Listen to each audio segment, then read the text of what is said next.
Hello and welcome to another anime lore and theory video. I'm Shangok, your host, and today we are going to take a closer look at how many followers Aqua, the goddess of water and party tricks, actually has, and why this is quite important.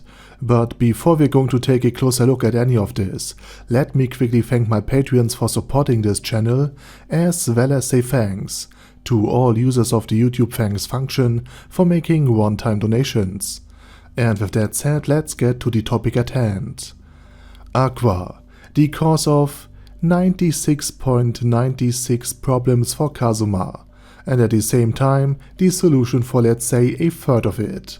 The goddess of party tricks and somehow also of water is the entity that lured Kazuma into the new world on their false promises and caused him more problems than being X could ever provide or even want to cause for Tanya, and has status as the foremost goddess in the world of Konosuba, with enough power and influence to be essentially elevated from her own world and then dedicate herself to Japan, a country with 120 million inhabitants, probably more inhabitants than her original world, where she is worshipped in total is remarkable, considering that the goddess of luck, Ares, is also worshipped in the new world of Konosuba and by many more people.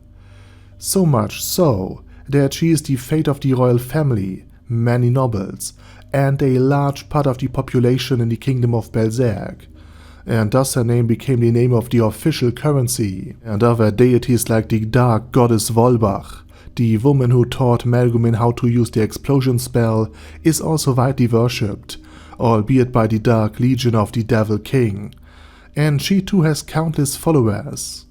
So the question arises, how many followers Aqua must have to surpass all of these divine entities and be Ares superior?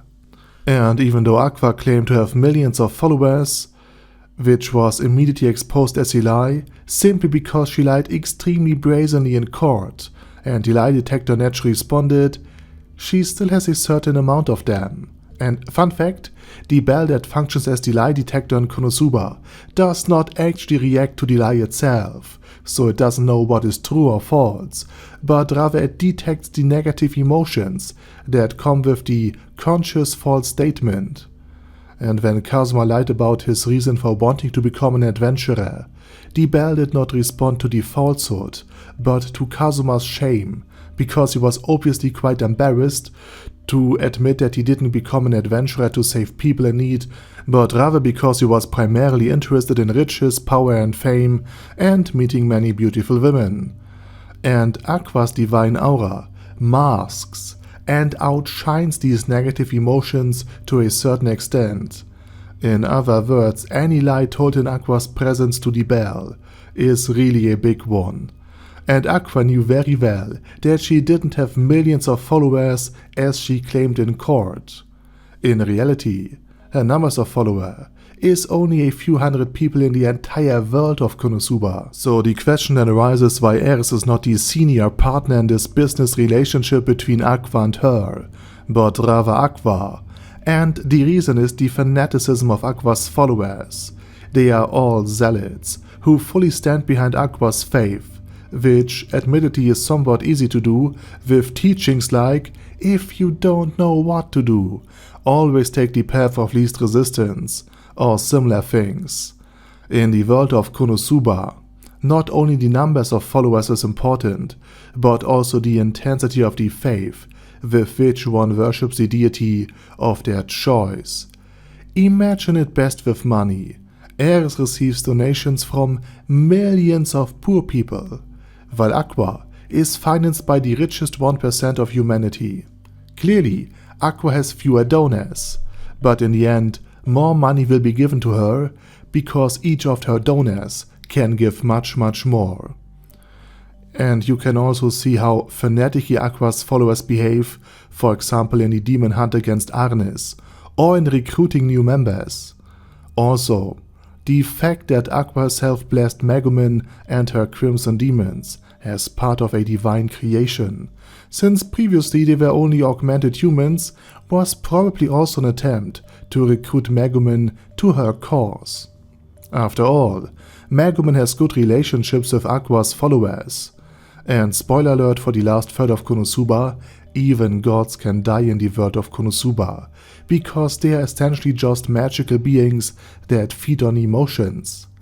If no one believes in them anymore, they don't get any nourishment, and then they will disappear from the world and lose all of the power they once had.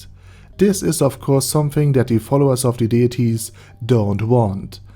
And there was actually a case where a ghost girl remained in the mortal world, even after her death.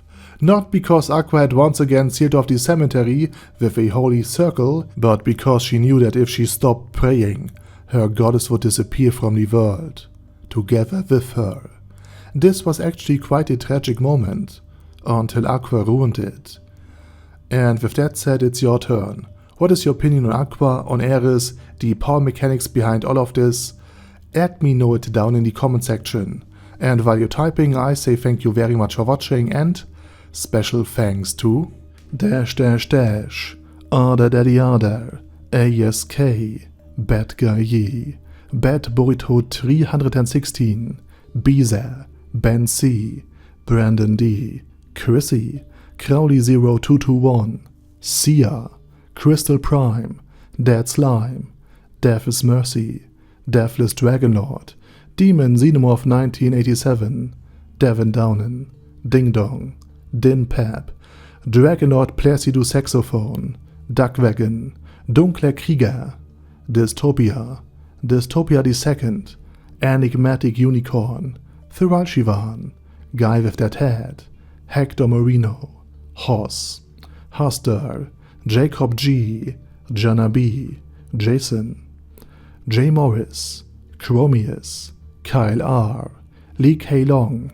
Legendarius, Le Louche Britannia with a Mustache, Lexus Fox, Lord Nishikian Rai, Lord Touch Me, Loverazor, Merovec, Mr. Shoes, Mr. Tweaker, Michael R, Michael Y, Nope, Oh Hell No, Normal Toad, Okill, Overlord General Gasper, Paddy Pantum, Personage, Primus 11, Rhinomere, Cune Caracos P, Shergox's Daddy, Shadow Lightning Wolf, Shrine Keeper, Sir Axolotl, Super Tier Magic Batista Bomb, Supreme Cheese, Staris, Ted, Texas Deer, The Orc Warboss, Rock Ed Smasher, T.E. Wang, Vash Hawkeye, Vegito27, Venture Fanatic, Wilhelm, Xenukai, and Zonagon. Thanks guys. Anyway, have a nice day, and I hope to see you all again soon under my next video.